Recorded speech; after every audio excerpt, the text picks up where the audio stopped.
So when I had a man come to our program who said to me, he was a businessman, he said, I know you're not going to like it, Barbara, but I go so well on the Atkins diet. Now, if I'm worth anything, what am I going to do? Listen. I'm going to listen. Because this is his body. It works well. I was interested. And I was interested in a way that I'd never been interested before. Because people used to say, oh, that Atkins diet's terrible, meat, butter, cream cheese, eggs. So I thought, oh, well, I'm not too interested in that.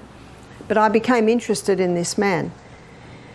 And it's quite a long story. It's a fascinating story how eventually the book came across my path. I opened it. I could not put it down. I read it in 2 days. His science is correct. There's the science. So when Atkins was popular, I used to give a meeting called Dr. Atkins' Missing Link. And his missing link really is the vegetarian protein. I'm jumping ahead. Let's have a look at what he found. So he started to put some of his patients on this. Oh, they were so happy they can eat anything they can't usually eat on a weight loss diet. Weight's falling off them. Within 6 months, he had all his patients on the diet.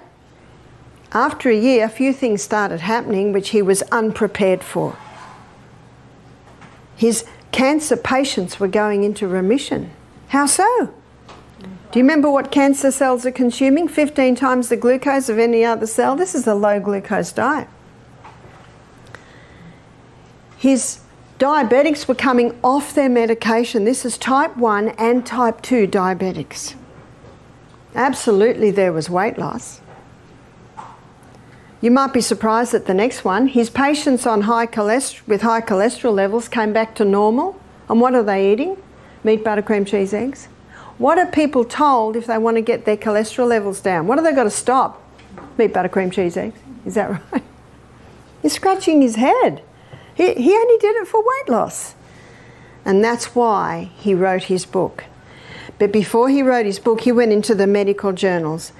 And he opened once again his anatomy and physiology book that he hadn't looked in for probably about 20 years. And this is what he found, that these 3 food groups are the essential food groups. Why? Remember, we've got to ask why at every step. Well, fibre sweeps the gastrointestinal tract. And if it doesn't get swept every day, it starts to slow down and not work properly. And if the colon doesn't work, the whole body doesn't work.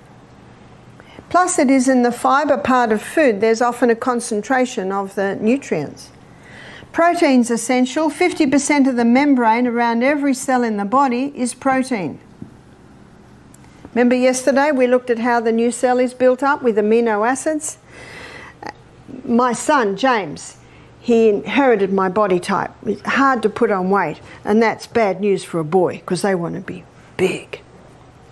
Well, he's big. I can show you a photo of him. He's got muscles now. How did he do that? He worked very hard. He's got his mother's diligence. He just worked at it and worked at it. But he did something else. I was in his room one day and my foot kicked this big bucket. I said, "What's that?" "Oh, that's my protein powder, Mum." Every bodybuilder, if they want to build up muscle, what do they got to add to their diet? Protein, because it's protein that builds muscle. 50% of the membrane around every cell in the body is fat. Whether you're 100 kilos or 300 kilos, I'm talking about the membrane around your cell. Except for the brain cell, it's 70% fat. And that's little fatty sheath around the tail of the cell, that gets your brain cells up to 70%. In fact, the brain's the fattiest organ in the body, and you know what it loves to eat? Fat. We'll have a look at that. What Atkins found is that the non-essential food group is carbohydrates. This surprised him.